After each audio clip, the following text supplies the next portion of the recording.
Hi, my name is Priscilla Bako Jackson, a clinical psychologist with 360 Psych, and I'm very glad to be here to share with you some strategic tips that could be very helpful for conflict resolution for you as an individual and even your relationship. So, be looking at a few things together.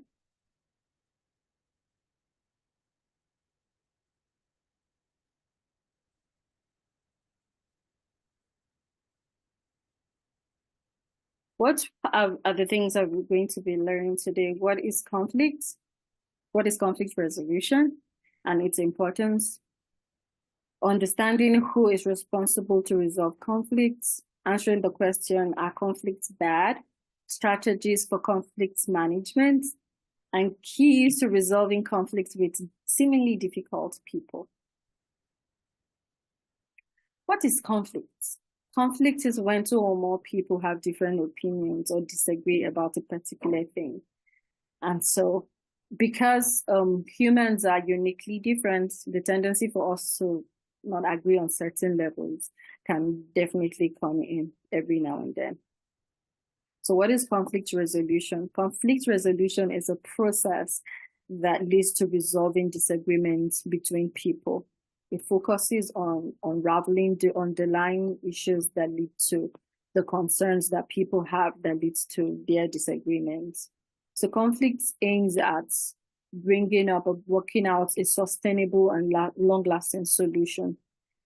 Conflict resolution's emphasis is open communication and a willingness to collaborate, a willingness to shift grounds, a willingness to compromise so that a greater good is achieved.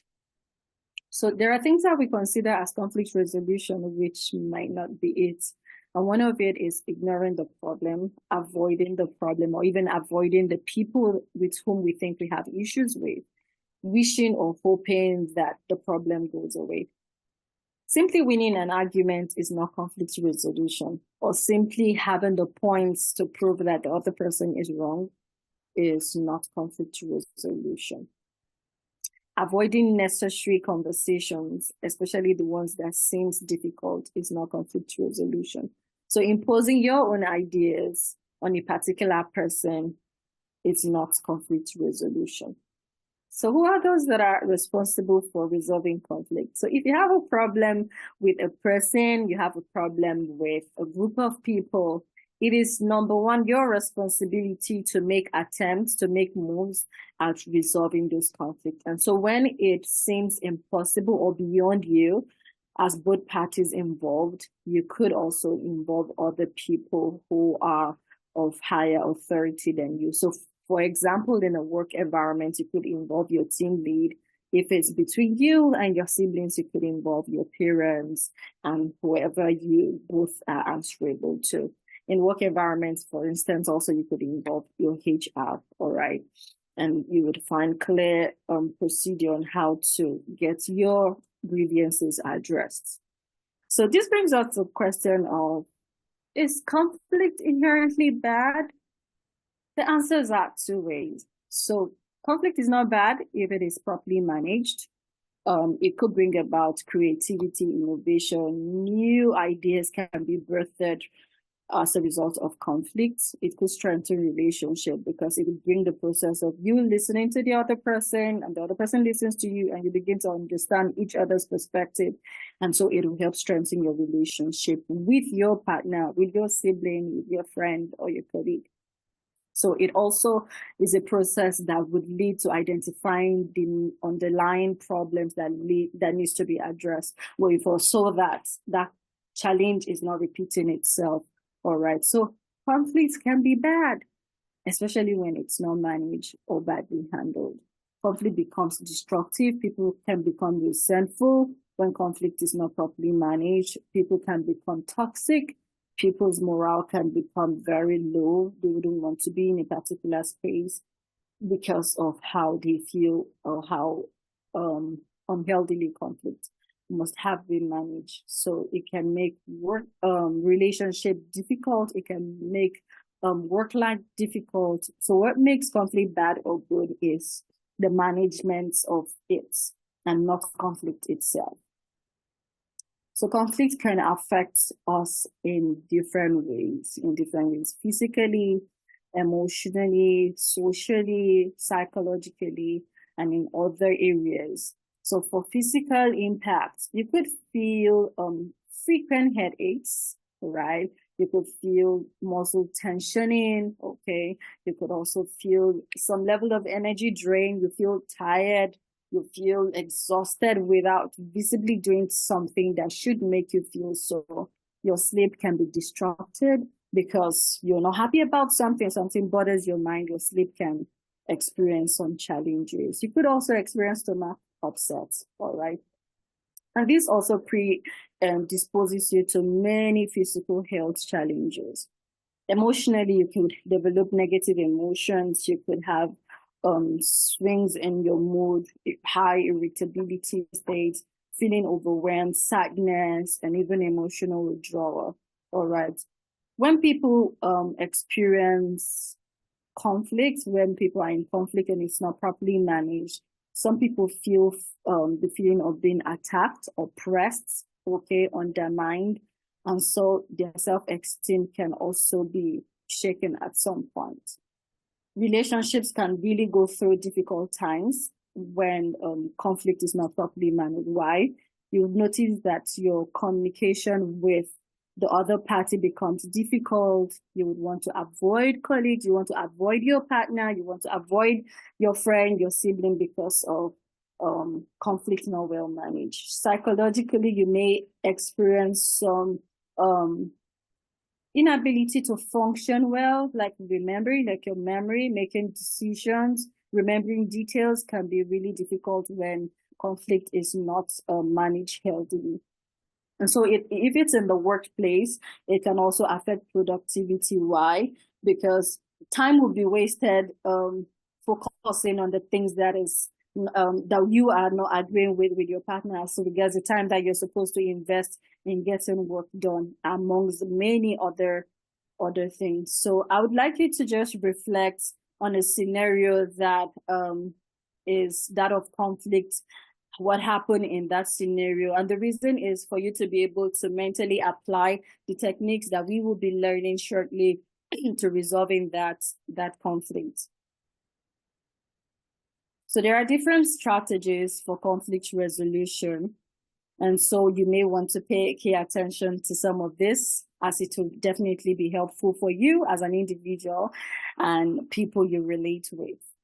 So one of the techniques is communication. One of the strategies of conflict resolution is the communication technique.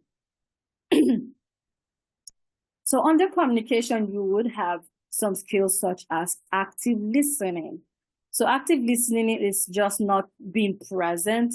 It could require a lot of things, such as taking away anything that would distract you, being fully present, taking away things that would distract you, maintaining eye contact. So for instance, if you are in the process of resolving a particular disagreement with your partner, with your friend, with your colleague, and you're constantly looking at your phone, the other person would definitely figure out that you're not paying attention, and they could interpret that in many ways, and that could make conflict resolution really, really, really difficult. So show some level of engagement. You could use nodding. You could use brief verbal cues, such as "I see," "Oh, I get it," "Now I see," "Oh, okay," and all of that. But remember that it should be appropriate so that it would sound awkward or look like out of place. Seek clarification. So if there are instances where the other person is saying something and you really want to be sure of what they're saying is what they're saying is what you are understanding, what you're perceiving, you may want to paraphrase or you may want to ask questions. So you would like to pay attention to your judgment. You may want to suspend judgment so that it allows you space to really see things from the other person's perspective and not just hearing so you respond. All right. So you're listening, you're present, you're involved so that you understand and so that conflicting situation can be resolved and not just for you to just hear and just respond. Another skill under communication is assertive communication skill. So you would want to express yourself in a very respectful manner. Hence the need for assertive communication skills such as the I statement. So the I statement helps you to focus on your experience as against focusing on what the person actually did wrong or blaming the person. So for instance, instead of saying, you made me miss the deadline, which would trigger the person to get defensive, you would rather say, I felt pressured when the information arrived late, which also made it difficult for me to meet the deadline. All right. So you state your needs clearly.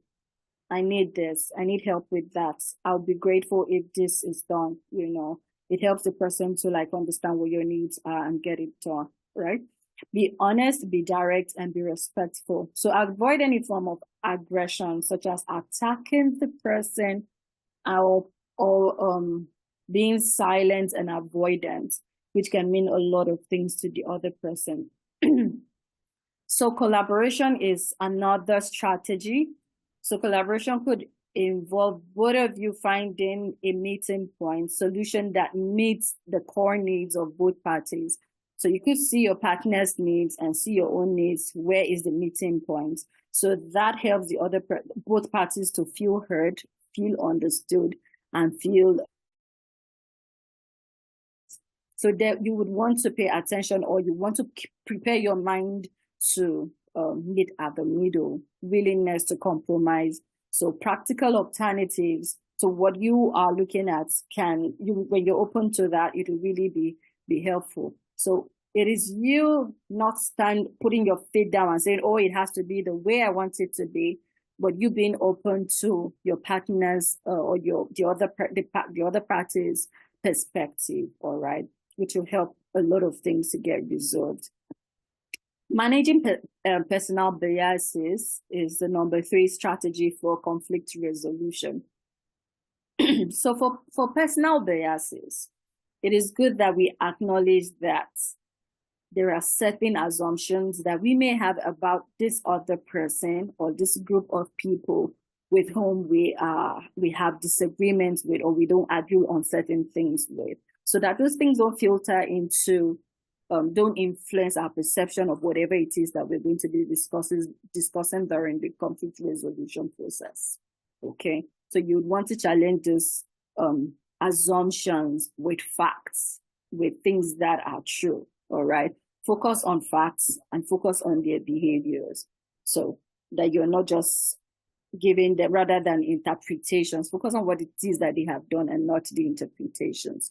So you may also want to consider having a third party that would be neutral and be able to set a balance during the process, all right, so that your biases are not getting in the way of having a healthy conflict resolution process done. So another good strategy of conflict resolution is setting healthy boundaries and putting up your expectations. So establish ground rules. So if you're going to meet up for a conflict resolution meeting, you would want to start off with setting up ground rules, of which you also would contribute and also respect. So be clear about your limits and what is acceptable behavior, so that it helps to guide the process of conflict resolution. De-escalation techniques can also be used. These techniques would help you calm down when you can notice that you are drifting. Okay, you would want to monitor your own breathing and your own tone. All right, so that when you notice your tone is getting a bit high, you would want to reduce it. You want to temper it down. All right. You could also notice when your breathing is becoming too high and too frequent, you may want to do your breathing exercise. Use neutral language. Do not load your conversations with accusation, because what will you do? It will trigger the other person to get defensive. All right. So acknowledge feelings. So sometimes we believe that when I acknowledge the feelings of the other person, it's me saying, oh, the person is right and I'm wrong. So acknowledging the other person's feeling is not practically saying you are right and I'm wrong. All right. Validation doesn't equal agreement. All right. Take breaks. So if in the process of conflict resolution, you find out that things are really going the other way, you may want to take some break. You can say, oh, I think this conversation is becoming a bit too heated. Can we do this again? Can we try again the next 10 minutes? Can we revisit this topic next time? Because this is how I feel, you know? So it helps you not to go into conversations, release of words that you'd end up regretting, you know? So another strategy is the role of empathy and perspective taking. For this, you would want to intellectually try to understand your partner's perspective. What are they saying? What are they thinking about? And why are they thinking this way? When you're able to look at some of these things, you'll be able to understand with them better, okay? So you would also want to manage your own emotions so that you're not responding, you're not reacting emotionally, but you're responding based on what the other person has shared with you. You're giving feedback, you're giving constructive feedback, all right? So this could also require that you pause and think before you respond. So at this point, sometimes it's okay for you to say, can I respond to this much later? I heard what you said, but can I react to this later, so that you're not just saying something that you end up regretting. You're not reacting based on emotions, all right? So sometimes we might be in relationship with people that seem a bit difficult, and it can be very, very challenging. And so some of the strategies that we would be sharing shortly is to help you navigate the process of conflict resolution with people who are difficult, all right? So if you are dealing with someone who seems difficult, you may want to stay calm and composed, right? Staying calm and composed is a heavy tool that would help you stay in charge while the other person is taking time to express, whether with emotions and all of that. So recognize what your triggers could be and prepare mentally on how to manage it. So for instance, if you know that this difficult person might be attacking you with words, you may know that you need to learn how to manage all of that. Practice deep breathing or your grounding rules, which we had looked at earlier. Resist the urge to mirror their anger negatively or even their volume. So you would want to also look at that. These people might be going through a lot, and so you may not want to respond with the kind of energy that they are giving you, so that you can actually achieve healthy conflict resolution. So this also brings us to avoiding taking it personal when the difficult person or the difficult people present that attribute or that personality type. You may want to like give it a rethink, because the truth is not everything is about you. Not everything is about you. So remind yourself that their behavior often reflects their own stress, their own insecurity, their own perspective, and not a personal attack. So each time you remind yourself of all of this, it will help make conflict resolution with difficult people a lot more easier. Mentally separate the person from the conflict. So you'd want to focus on the conflict, the reason why you're having conflict with the person, as against the person's personality. So you try to avoid the temptation of attacking the person as against addressing the issue of concern. So focus, just like I mentioned, focus on the subject matter and not on the person. Seek common ground to mutually benefit both parties. So look at things from both angles and see where it can connect. So identify any area of shared goals, any area of interest. For instance, if it's something you're working on together, you could say, oh, we both want this project to succeed. We both want this marriage to succeed. We both want this relationship to succeed. So how can we do that? And that person will argue with you, yes, I want it to succeed. And so you will bring that person to a place of saying, okay, what are the things that we can do together? All right. So frame potential solution in terms of mutual benefit. So when you're bringing up solution, it should also cover the other person's interests. How can we approach this so it works for both of us? So when that person is actually reflecting on how to come up with ideas that work for both of you, you would find out that they begin to include you as you also want to include them, and that would make it a lot better. So establish and maintain healthy boundaries. You may want to protect yourself when dealing with a difficult person. Clearly and respectfully state what behavior is unacceptable. So if you will not accept yelling or personal insult, you would want to say that so that they have it at the back of their mind. Limit exposure if interaction would not be productive so that you don't end up getting hurt. Know when to end the conversation, especially when you see that the other person is becoming visibly aggressive and uncontrollable. Consider the presence of a third party, like we mentioned earlier, especially when having a difficult conversation. So you would want to involve the presence of another person, because so that in case the other person violates any policy, any of the agreements, you are not the only person who's present. You have someone else who would look at that, who would agree with you, who would be in support of you. All right. So another thing is, I want you to take some time and pause and ask yourself some of these vital questions. How do I typically react initially when conflict arises? Do I avoid? Do I confront? Do I analyze? Or do I accommodate? How willing am I to compromise and collaborate? What makes me more or less willing to collaborate?